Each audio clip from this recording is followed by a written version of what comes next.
Was Jacob, 34 years old, and for most of his life he had believed one simple thing: a man's word is worth more than his temper. Quiet work outlasts loud talk, every single time.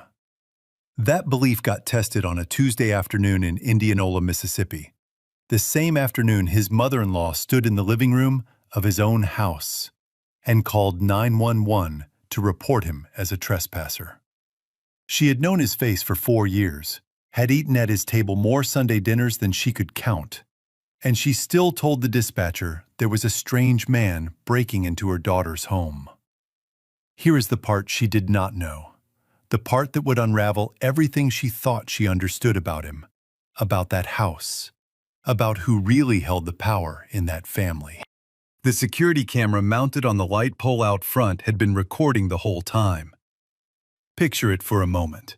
A man pulling into his own driveway, lunchbox on the seat beside him, met by flashing blue lights, because his wife's mother decided he did not belong there.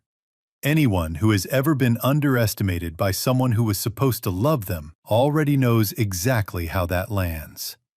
This is a story about a woman who spent years rewriting the truth to make herself the victim, and a man who finally let the facts speak for themselves. It was late October. The soybean fields outside Indianola were turning that dusty gold color they get right before harvest. The air smelled like cut hay and diesel. Jacob's old blue Ford pickup rattled along the red dirt road past the Delta Pride catfish ponds. Windows down, radio turned low to a gospel station out of Greenwood. He had been up since 5 that morning, knee-deep in the east field, checking moisture levels before the combine crew came through. His gloves sat on the passenger seat, stiff with dried mud. His lunchbox, the same dented green one his daddy used to carry, rattled against the door panel every time the truck hit a rut. His phone buzzed against his thigh, a text from Nala. "Zion and I are at the pediatric clinic in Greenwood. We'll be home a little late, baby." Jacob smiled at the road ahead. 8 months old. And that little girl already had more doctor's appointments than he had in his whole childhood. He did not mind. Some men complained about pediatric visits and formula bills. Jacob just felt lucky. 4 years married to a woman he still chose every morning, and a daughter who grabbed his finger like she was never going to let go. The house came into view past the bend, a 2-bedroom wood-frame place with a tin roof that pinged when it rained. Sitting on 11 acres he had bought with his own money back in 2020, 2 full years before he and Nala ever stood in front of a preacher. He had built the porch swing himself out of cedar planks, had planted the pecan tree out front the same week he closed on the land. It was his. Every board, every acre, every nail. He pulled into the gravel drive earlier than usual. The field crew had finished ahead of schedule, gave him back 2 hours he was not expecting. He cut the engine and reached for his lunchbox. That is when he heard it.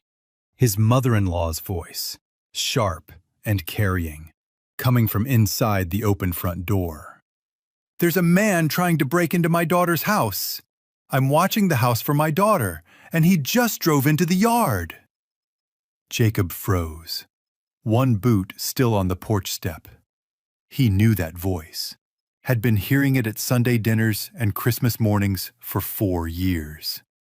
Evelyn Brooks, Mama Evelyn, as everyone called her. She had a way of making her voice do exactly what she wanted it to do, and right now it was performing panic. The practiced kind. The kind that sounds convincing to a 911 dispatcher and sounds entirely different to a man who has watched this same woman negotiate a church rummage sale down to the dollar. There was no reason for her to be there. Nala and Zion were at the clinic in Greenwood. There was no child to watch, no errand to run on anyone's behalf. Mama Evelyn had a spare key, the same key Nala had pressed into her hand 2 years earlier for genuine emergencies, and she had used it to let herself in on a Tuesday afternoon, when she believed the house would be empty. Instead of walking through the front door, Jacob pulled out his phone and opened the security app, the one connected to the camera he had installed on the light pole 7 months earlier, after a string of cattle thefts had moved through 3 counties. The feed loaded in real time. What he saw stopped him cold. Mama Evelyn was standing at the edge of the hallway, phone to her ear, but not in the middle of the living room. She was positioned beside the closet where Jacob kept the farm's property files.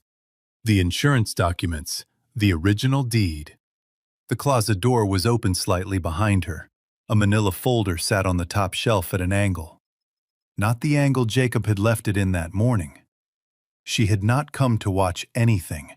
She had come to look for something. And Jacob had come home 2 hours early. The 911 call was not a plan. It was a reflex. The reflex of a woman caught in the middle of something she could not explain, throwing up a wall of noise before the questions could begin. Jacob took a slow breath, the kind his own father used to take before saying something that could not be taken back. Then he pushed open the door. Mama Evelyn turned. For one unguarded second, her eyes went wide. Not with fear, with something that looked a great deal more like caught. Then, just as fast, her face rearranged itself back into alarm. "He's inside the house now," she shouted into the phone. "Please, save my daughter." Jacob did not raise his voice, did not reach for the phone. He simply stood in the doorway of the house he had paid for, in full, with no name on the deed but his own, and waited. He had no idea, standing there, that this was not the first time she had opened that closet. It was simply the first time he had come home early enough to see it. Stay with this one, because what the police found in that deed folder was only the first layer of what Mama Evelyn never expected him to have proof of. The deputy who responded was a heavyset man named Officer Reyes, the kind of officer who had driven out to enough rural disputes in Sunflower County to know that loud did not always mean true. He stepped into the living room, took one look at Jacob's calm posture, at Mama Evelyn's rigid shoulders, and asked the only question that mattered. "Sir, do you have anything showing you live here?" Jacob walked to the hallway closet without a word. He noticed immediately. The manila folder on the top shelf had been shifted, pulled forward, and replaced at a slight angle. The way something looks when someone has leafed through it in a hurry. He pulled the folder out and handed it to the officer, without comment. Inside was the property deed, county stamped, dated 2020. Jacob Mosley, sole owner. Officer Reyes flipped through it slowly, glanced at Mama Evelyn, then back down. Paperwork's valid. He purchased the property before the marriage. He said it plainly, the way a man states a fact he is already tired of having to repeat. Mama Evelyn's chin lifted. He could have forged it. My daughter told me this house belongs to her. Reyes closed the folder, handed it back to Jacob, then turned to face Mama Evelyn directly. His voice dropped, quiet, careful. "Ma'am, filing a false police report is a misdemeanor in this state. I'd encourage you to think carefully before this goes any further." The mask did not slip exactly, but it thinned. Before leaving, Reyes pulled Jacob aside at the front door. Voice low. "You've got grounds for a formal complaint if you want to go that route. The call log. The camera footage. It's all there." Jacob looked out at the pecan tree in the yard, still and gold in the afternoon light. "I appreciate that," he said quietly, "but some battles aren't worth winning twice." Reyes nodded, like a man who understood that, and left. The squad car pulled out of the gravel drive, taillights disappearing past the bend. Mama Evelyn stood in the doorway a moment longer, smoothing the front of her blouse, like she was straightening more than fabric. "This isn't over," she said. Then she was gone, her sedan kicking up red dust all the way down the road toward town. Jacob sat down on the porch steps. The cedar swing beside him rocked gently in the wind, like the house itself was exhaling. Here is something worth sitting with. Jacob never raised his voice, not at the deputy, not at his mother-in-law, not even when she accused him of forgery in his own living room. And when given the opportunity to press formal charges, he declined. Not because he lacked the standing, but because he already understood, in a way most men take years to learn, that the loudest response is rarely the most powerful one. He chose to let the facts stand on their own, and the facts were not finished speaking yet. Nala got home a little after 7, Zion asleep in her car seat, diaper bag slung over one shoulder, takeout containers from the Greenwood Sonic balanced in the crook of her other arm. She took one look at Jacob's face on the porch and set everything down. Before he said a single word, "What happened?" Jacob told her. All of it. The 911 call, the camera footage, the shifted folder in the closet. Nala went still on the top step. Then, slowly, she lowered herself down beside him. "I let Mama think this house was mine," she said, her voice cracking somewhere in the middle of the sentence. "Because she was always saying I had married a man who couldn't provide for his wife and child. I never meant for it to go this far, Jacob. I swear I didn't." Jacob looked at his wife in silence. 4 years of marriage, and this was the first time he had seen her cry from somewhere underneath the surface. Not the easy tears of a sad movie on a Sunday afternoon, but the kind that come from a much older wound finally cracking open. They went inside. Later that evening, after Zion was settled and the house had gone quiet, Nala sat across from Jacob at the kitchen table and pulled out her phone. "There's something I want you to hear," she said. Her voice was steady but deliberate. The voice of someone who had made a decision and was not going to let herself walk it back. "I kept telling myself it didn't matter, that she was just being a protective mother. But after what she did today, I can't keep pretending I didn't already know what this was." She found the file, a voicemail she had saved more than 2 years ago, not long after their wedding, and pressed play. Mama Evelyn's voice came through the speaker, worn and certain. "Listen to me, baby. Men make promises they don't always keep. I watched your daddy smile in my face for 9 years before he walked out and left me with nothing but bills and an empty side of the bed. Whatever Jacob is telling you, you keep your own eyes open. Don't you ever let yourself depend on a man for everything." Nala set the phone down. "She said some version of that to me every few months. I told myself it was just worry. But looking at what she was doing in that closet today, it was never worry. It was preparation." Jacob sat quietly for a long moment. It was not the words themselves that unsettled him. A worried mother's caution, on its own, was nothing new. It was the certainty underneath them. The sense that the verdict about him had been delivered, long before he had ever done a single thing to deserve it.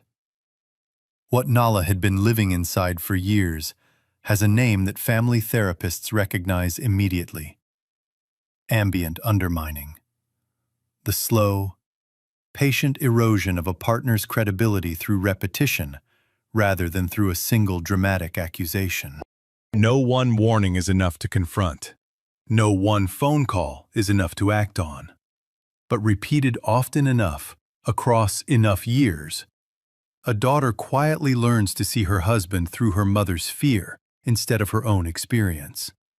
That shift rarely announces itself. It simply rearranges what feels true. Until the morning a woman replays her husband's voicemails, just to remind herself she still trusts him. 2 days later, Jacob's phone rang. It was a woman from First Security Bank in Indianola, calling to let him know his wife had phoned that morning to ask about the process for adding a name to a property deed. Jacob kept his voice even. Did she complete the request? No, sir. She stopped partway through, said she needed more time to think. But I do want to flag that there was a separate inquiry 4 days ago, from a different number. The caller identified herself as a relative of the account holder and asked the same question. We declined. No authorization on file, no signature from the owner. Jacob already knew the number before he asked. He thanked the woman and ended the call. He asked Nala to come into the kitchen. Your mother called the bank 4 days ago, he said, before you did. Nala's hands tightened around the edge of the table. I didn't know that. I called this morning because she had been pushing me for weeks, saying I had to protect myself, protect Zion. But I stopped halfway through. I couldn't finish it. Something in me kept saying it was wrong. Why didn't you tell me she was pushing you? Nala looked down at the table. Because I kept hoping she would stop on her own, and because I was ashamed that I had almost gone through with it. Jacob believed every word. That was the aching part of it. He genuinely believed her. But belief did not erase the fact that 4 days earlier, his mother-in-law had quietly tried to maneuver ownership of land he had worked himself raw to pay for, using his wife's name as the door. He looked out the window at the soybean fields, endless and gold in the late afternoon light, and felt something settle inside him into a decision that had been forming for a long time. This was not a misunderstanding. This was not a worried mother crossing a line by accident. This was a pattern. Patient, deliberate, and old enough that it had roots he had not yet seen. And patterns, in his experience, did not stop until someone was willing to name them in the light. Quick question before you go on. If your own mother quietly tried to put your house in her name without ever telling you, would you call that protection or betrayal? Drop a yes or no below. Because what Jacob's brother found in a family group chat is about to prove this went much deeper than a phone call to a bank. After the bank call, Jacob did one thing quietly, without telling Nala. He sent his younger brother Marcus a text. Keep your eyes open. If Mama Evelyn says anything in any group chat about me, about this house, about Nala, screenshot it and send it to me. Marcus had been added to a family chat months earlier through a cousin's wedding planning thread. He farmed 40 acres on the other side of the county, paid attention to more than he ever let on, and had been watching Mama Evelyn with the quiet wariness of a man who had seen what she did to his brother's confidence over 4 years of Sunday dinners. He texted back 2 words, already watching. Jacob told Nala he wanted her to call her mother, ask her to come by. Not for a confrontation, he told her, a conversation. Nala did not fully believe him. And honestly, neither did he. But Mama Evelyn arrived that Saturday anyway, dressed like she was heading to a deacon's meeting rather than a difficult talk with her son-in-law. Dark blouse, faux pearl necklace, a small amber prescription bottle visible at the top of her purse that Jacob recognized from previous visits as her blood pressure medication. Her chin was already tilted at the particular angle it assumed when she expected to win. She sat in the armchair by the window without being asked, smoothing her skirt over her knees. I assume this is about the house again, she said. Before anyone else had spoken a word, Jacob's phone buzzed. A message from Marcus. You need to see these. Sending now. Screenshots loaded one after another, messages from a family group chat sent in Mama Evelyn's name. Dated 6 weeks earlier. My daughter is about to get herself some new land if she leaves that farm boy. I'm already arranging for her to meet a man with better money. The land will be put in my baby's name. And further down in the same thread. I already looked through that man's property papers the last time my daughter asked me to hold on to the house key. Jacob set the phone face up on the table and slid it toward his mother-in-law, without a word. Mama Evelyn looked down at the screen. The stillness that moved through her body was not the stillness of innocence. It was the stillness of a person recalculating. "How long have you been going through my house?" Jacob asked. Her jaw tightened. Her voice came out steady, almost rehearsed. "I was only trying to protect my daughter." Nala, standing near the kitchen doorway with Zion balanced on her hip, had gone very still. "Mama," she said, barely above a whisper, "what did you do?" Mama Evelyn turned to her daughter. "Don't you dare trust this man. Your daddy used to make sweet promises too. And then he walked out on both of us." The room went quiet, except for the hum of the window unit and the small, soft sounds Zion made against her mother's shoulder. It is worth pausing here on what just happened, because it matters more than it might seem on the surface.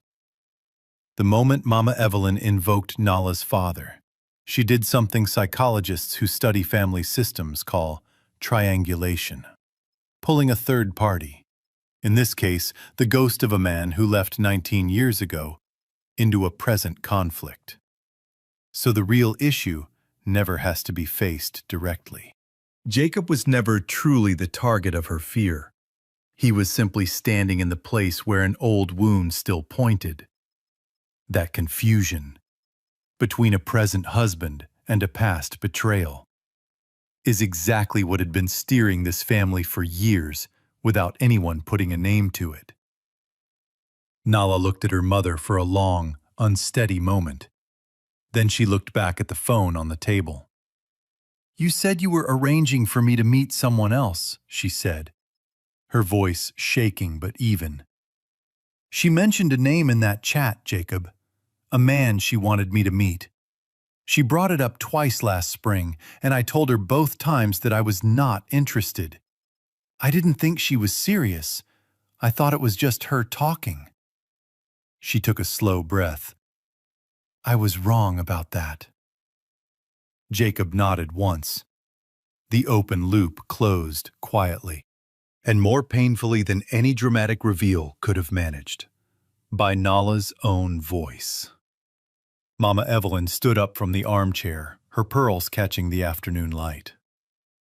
"I raised you better than to let a man run your life," she said to Nala, though her eyes moved briefly to Jacob when she said it.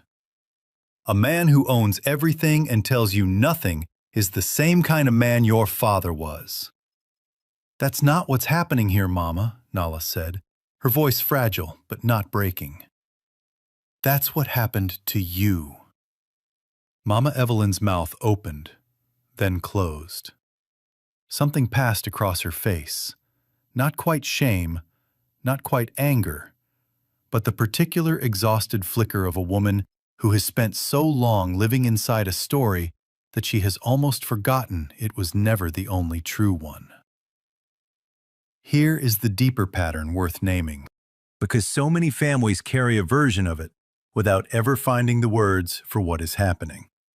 Mama Evelyn was not a controlling woman purely by nature. She was, very likely, a woman operating from a wound that had never healed, formed years earlier when she lost a marriage and with it, a sense of safety she had never fully rebuilt.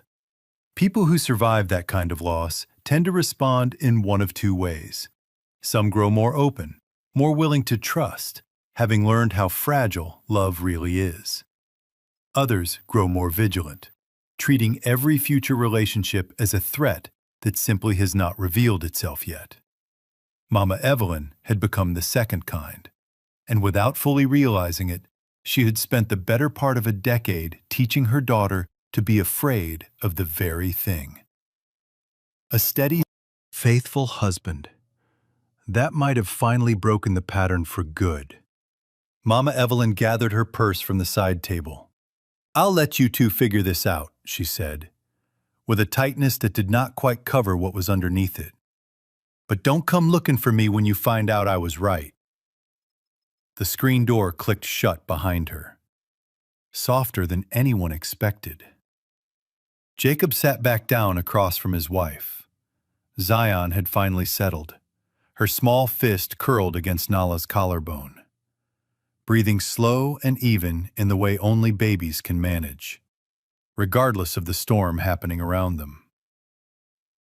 "I'm not asking you to stop loving her," Jacob said. "I would never ask you that. But I need you to understand what I am looking at.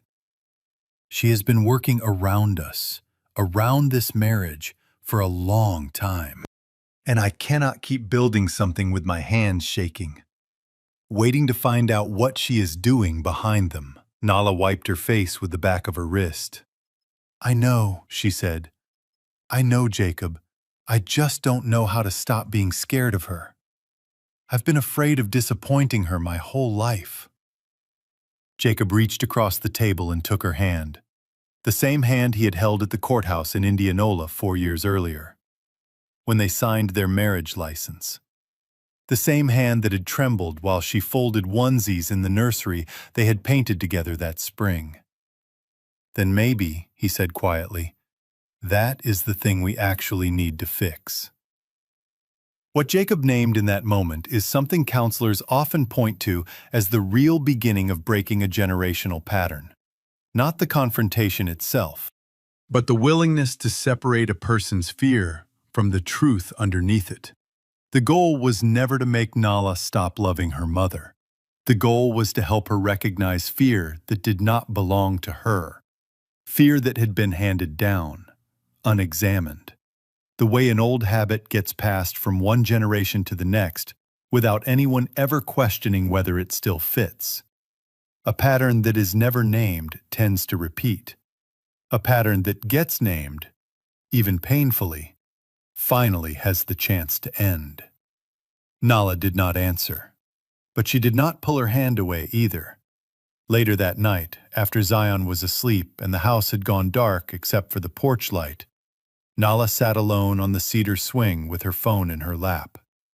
She scrolled back through old voice recordings she had not listened to in years, her thumb moving slowly across the screen. It stopped on one file in particular, dated 8 months before her wedding day, saved from a phone call she had recorded almost by accident during a long drive back from her mother's house in the spring. She had never played it for anyone. She was not sure, until that moment, whether she ever intended to. The first time Jacob had heard Nala mention her father was tonight, when she said the word "daddy" in the middle of that confrontation, and something in her face had shifted in a way that was hard to name. Jacob had noticed it. He had filed it away without comment, the way he filed away most things that felt unfinished. He did not yet know that the most important piece of this story was sitting in an old shoebox, in a closet, in a letter written 19 years ago by a man he had never met. What Nala finally played for Jacob in that counseling room would prove her mother had been planning this since before the wedding vows were ever spoken. Stay right there, because what comes next changes the entire story. The counseling office sat above a flower shop on Howard Street in Greenwood. The kind of second-floor walk-up with a window unit that rattled every few minutes, and a couch that had absorbed a great many difficult conversations over the years.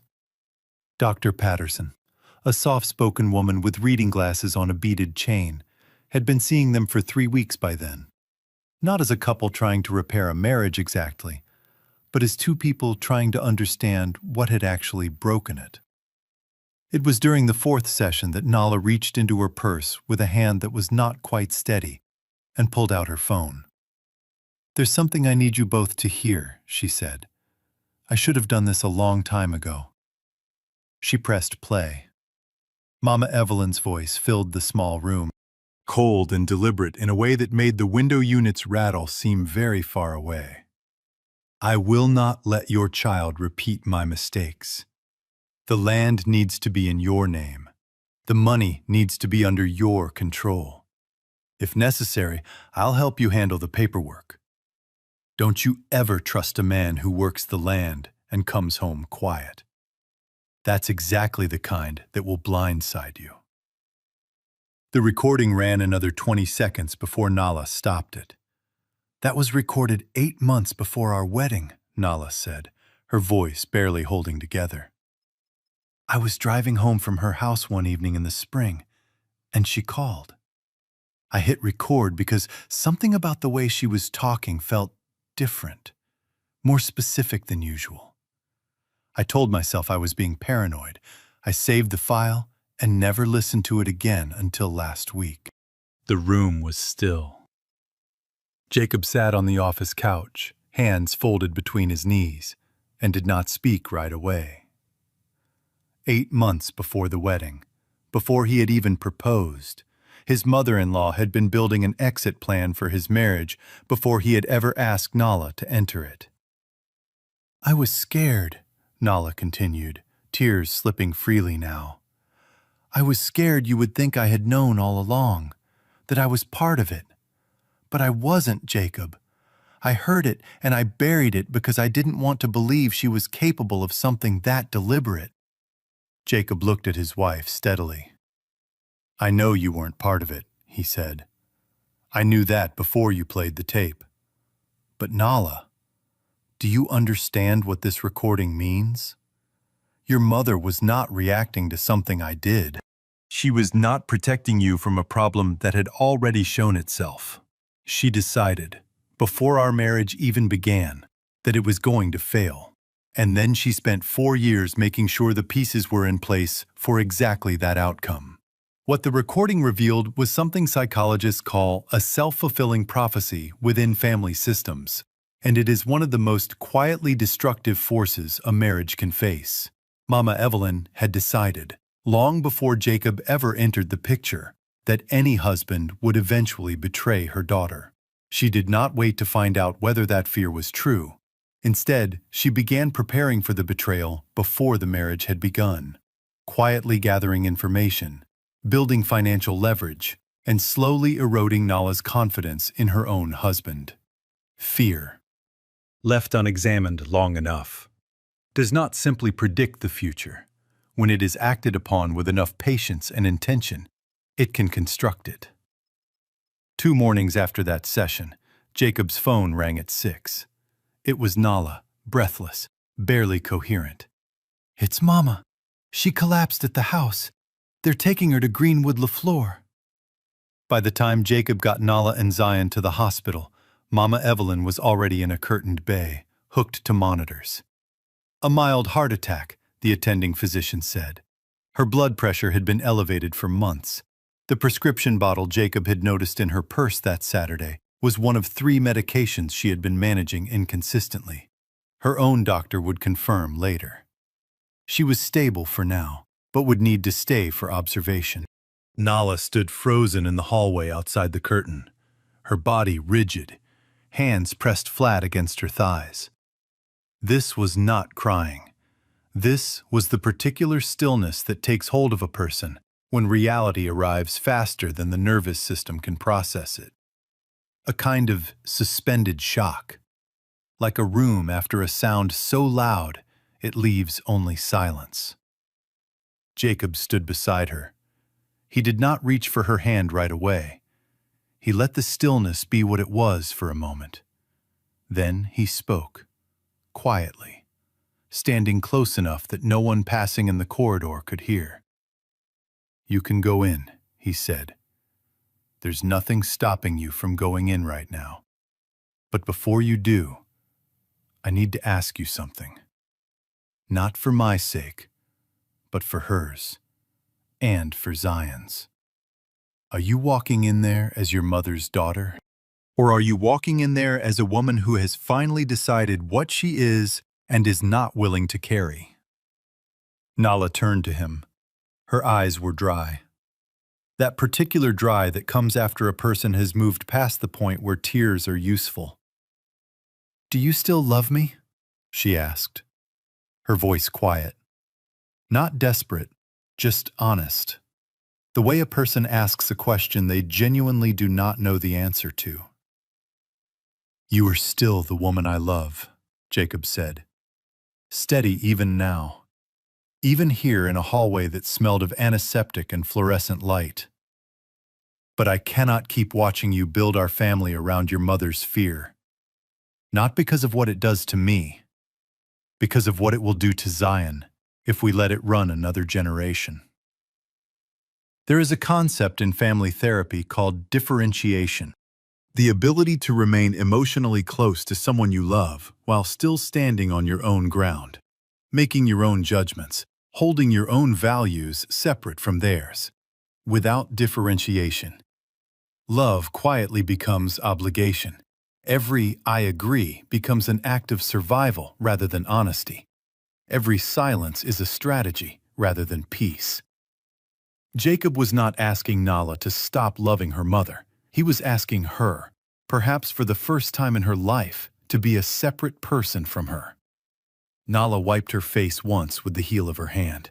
Then she walked through the curtain.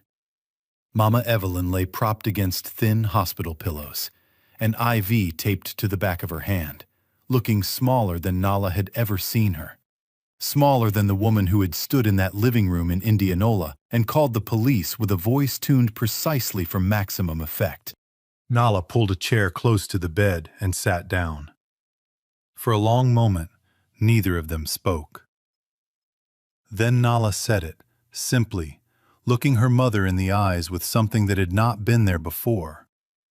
Not anger, not accusation, but the quiet, unmistakable resolve of a woman who had finally decided to tell the truth. "Mama, I love you, but I cannot let you destroy my marriage anymore." Mama Evelyn's lips trembled. The monitor beeped on beside her, indifferent. "You're abandoning me?" The voice that came out was smaller than anything Nala had heard from her mother since childhood. Stripped of its usual authority, down to something older and more frightened underneath. Nala reached over and took her mother's hand carefully, the IV tape cool beneath her fingers.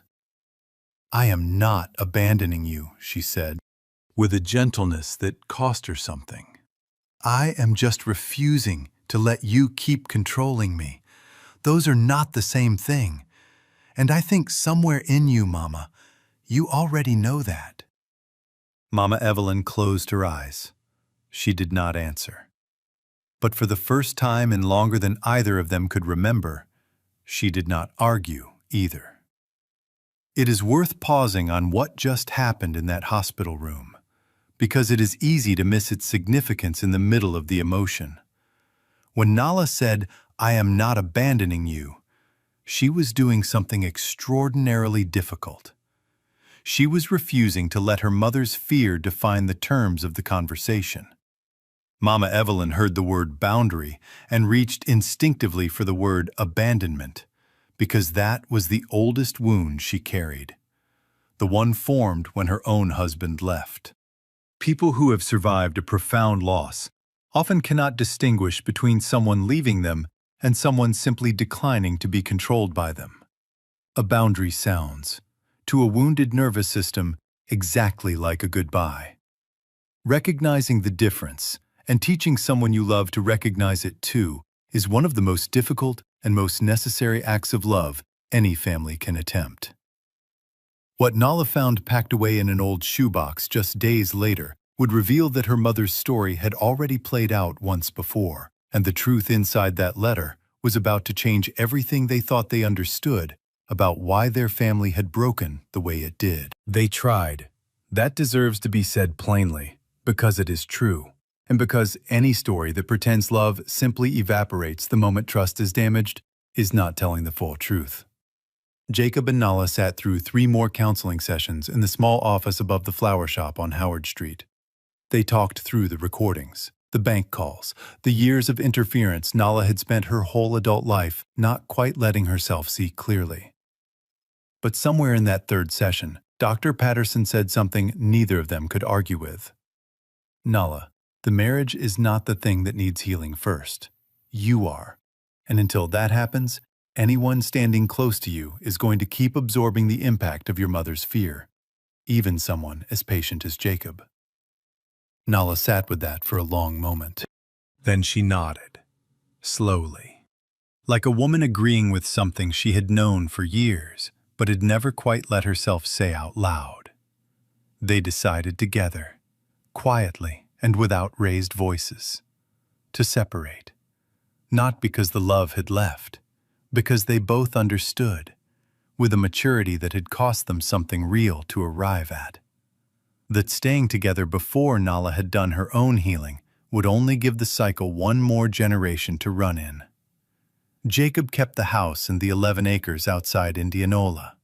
They arranged shared custody of Zion with the help of a mediator, formalized everything through the Chancery Court in Sunflower County, the proper venue for property and custody matters in Mississippi, with attorneys present for both sides. It took several weeks of careful paperwork, not the rushed, informal signing that heartbreak sometimes imagines. They were deliberate about it, because Zion deserved deliberate. About a week before the final court date, Jacob was moving some of Nala's remaining boxes from the hallway closet when he found a shoebox tucked behind a stack of old photo albums, the kind of box that gets carried from apartment to apartment without ever really being unpacked, because what is inside it is too heavy to look at directly and too important to throw away. He brought it to her without opening it. Nala lifted the lid, moved aside a small stack of old report cards and a dried corsage from high school, and found a folded letter near the bottom. The paper was soft with age, the ink worn to a pale brownish blue. She unfolded it slowly, her breath caught before she had finished the first line. "It's from my father," she said. "He wrote this the year he left. I was 12. I didn't even know this existed." Jacob sat across from her at the kitchen table as she read it aloud, her voice growing thinner with every line. Her father had written that he was leaving not because he had stopped loving his daughter, but because Evelyn had once tried to remove his name from the farmland they had shared together, using the same language she would use again 2 decades later on her own daughter's husband, protecting her family, and the warning that men who work the land cannot be trusted to stay.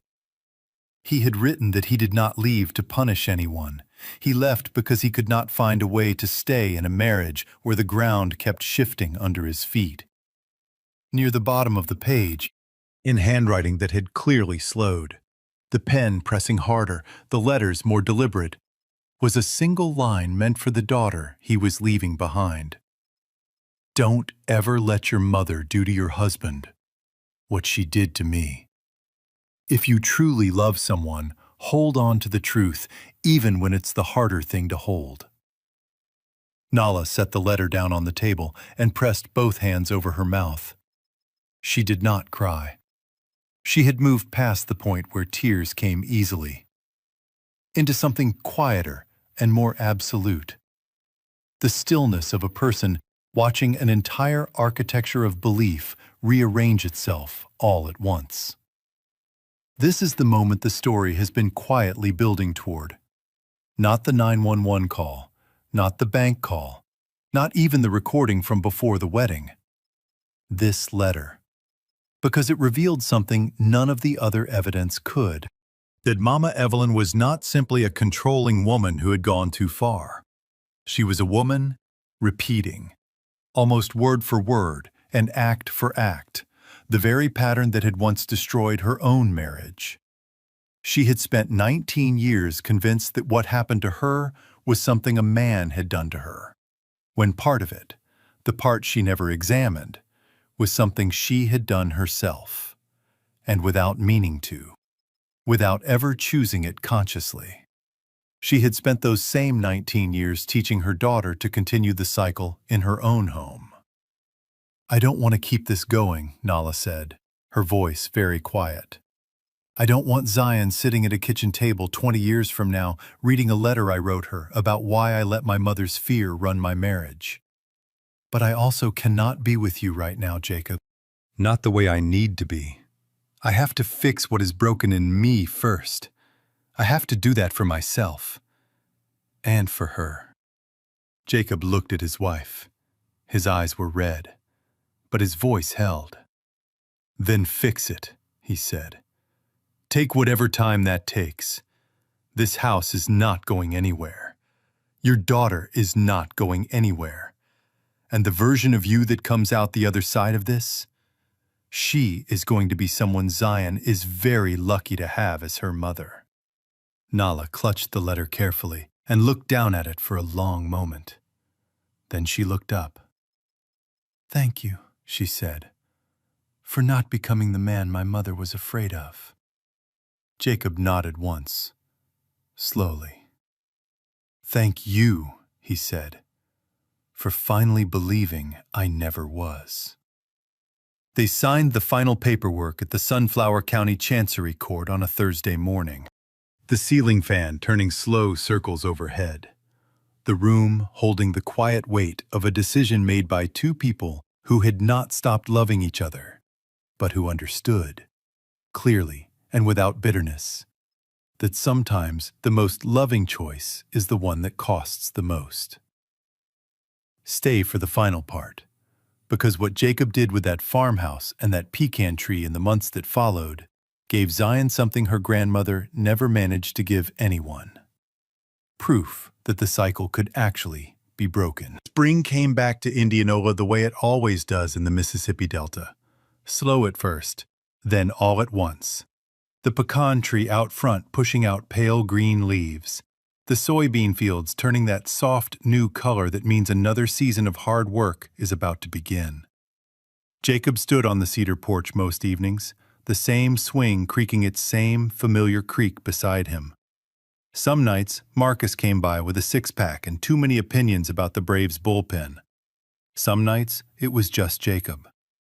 A glass of sweet tea, the sound of the fields settling in the dark. Zion came every other week, her laugh bigger now, her steps steadier, learning to cross the porch boards her father had laid before she was ever born. She had named the old box fan in the kitchen the noisy thing, and refused to nap without it running. Jacob let her win that one every time, without question. Nala had moved into a small rental near her job in Greenwood, close enough that the custody handoffs were easy, far enough that the breathing room was real. She was in individual therapy twice a month. She had stopped apologizing for needing it. She and Jacob talked most weeks, mostly about Zion and logistics, occasionally about nothing in particular. The easy, low-stakes kind of conversation that only becomes possible after the anger has fully drained out of a relationship and left something more honest behind it. Mama Evelyn recovered from the heart attack. She and Nala were speaking again. Slowly, carefully, with boundaries Nala had never dared set before. Visits arranged in advance. No access to paperwork or finances. No instructions about Nala's life unless they were asked for. It was not the mother-daughter relationship either of them had once imagined. But it was honest, and for the first time, it was something Nala had chosen rather than inherited. One evening in May, Jacob stood at the edge of the east field as the light went golden long across the soybean rows, and he let himself think through all of it. Not with bitterness, not with the rehearsed composure he had worn through the worst of it, but plainly, the way a man thinks when he is finally standing still enough to take stock. His mother-in-law had not known. When she walked into that house with her spare key and her open folder, that the land had been his from the very beginning. She had acted out of something older and more frightened than calculation. A wound formed so many years ago that it had long since stopped feeling like a wound and started feeling like wisdom. She had genuinely believed she was saving her daughter. She had genuinely not understood that what she was doing was the very thing she feared most: breaking a family from the inside.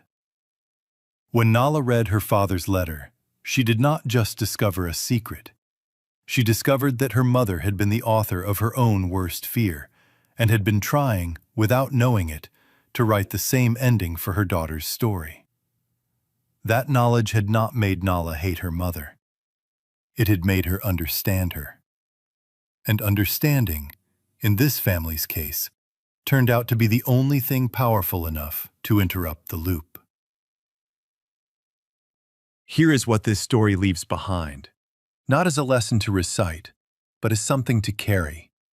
The next time a daughter-in-law or son-in-law sits at your table and you feel the old unease rising, the sense that they are not quite what you hoped for, that your child deserves something different. Try this before you say a single word about it. Take out a notepad and write down one specific, concrete thing that person has done right for your child this year. Not a general quality, one actual moment, one real thing. Read it back to yourself before Sunday dinner. That one habit, practiced consistently, is worth more than years of silent disapproval.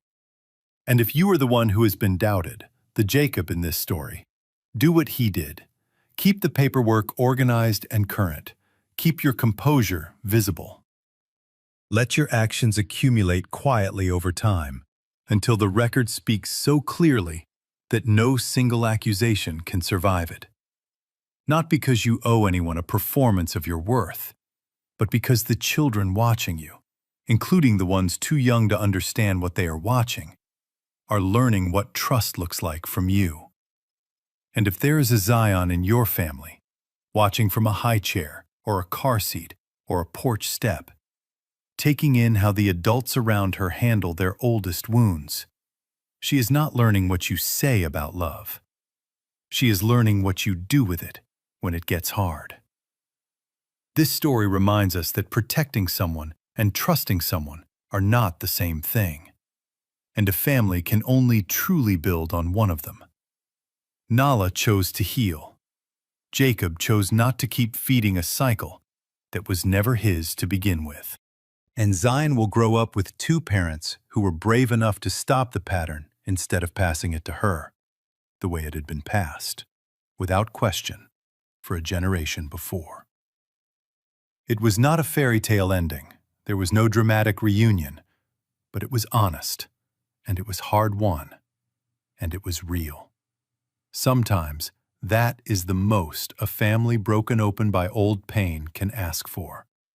Not a perfect resolution, but a true one. Thank you for spending this time with me.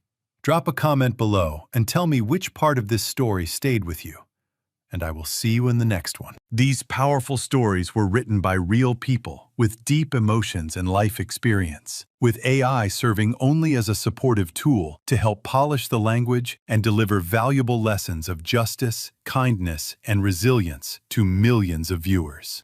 Production team, story and screenplay by Quinn Fung. Character development and visual conceptualization by Chris Nguyen. Video scripting and scene adaptation by David Nguyen. A passionate team dedicated to bringing this story to life.